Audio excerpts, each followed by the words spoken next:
Пик массовых сталинских депортаций приходится на период Второй мировой войны.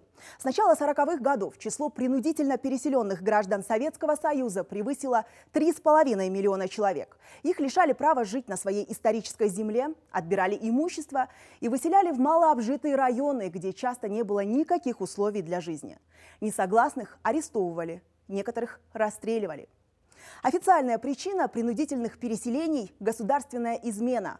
По версии власти, все выселяемые якобы сотрудничали с гитлеровскими захватчиками или потенциально были способны на предательство. Доказательств того, что это действительно было так, не нашлось. Но корейцы, немцы, финны, карачаевцы, калмыки, балкарцы, крымские татары, турки-месхетинцы, ингуши и чеченцы – всего представители более 50 национальностей – все равно стали жертвами депортации. В первую очередь в неблагонадежные попали этнические немцы. Их начали высылать в отдаленные районы внутри СССР уже в 1941 году. Через год, в 1942-м, Сталину доложили почти о 700 тысячах депортированных немцев в Сибирь и Центральную Азию. В Казахстане многие немцы оказались в Карагандинском исправительно-трудовом лагере. Еще через год, в 1943-м, в Казахскую и Киргизскую ССР принудительно отправили почти 70 тысяч карачаевцев. Саму Карачаевскую автономную область ликвидировали. Такая же участь постигла Чечено-Ингушскую АССР. Ее расформировали в 1944 году. До полумиллиона чеченцев и ингушей переселили в Казахскую и Киргизскую ССР. Сюда же принудительно отправили из Кабардино-Балкарской АССР порядка 40 тысяч балкарцев.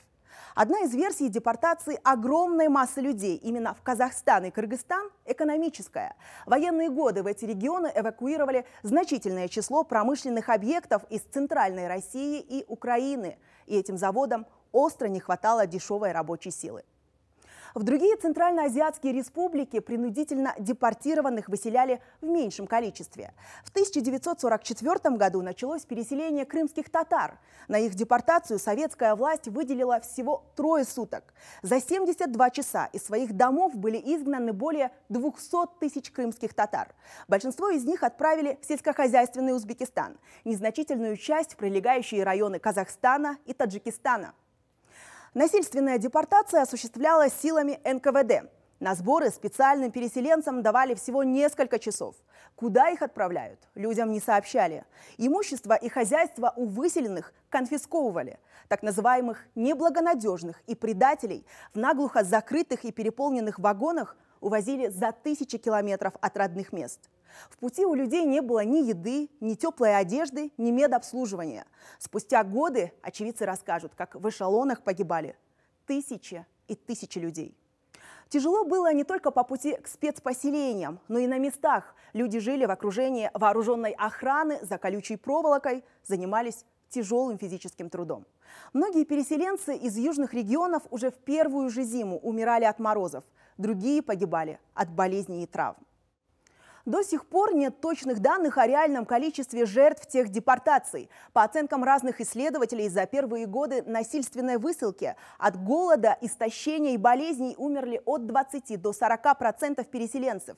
Иными словами, сталинские депортации истребили от 700 тысяч до 1,5 миллиона человек. По этой причине многие историки приравнивают их к геноциду.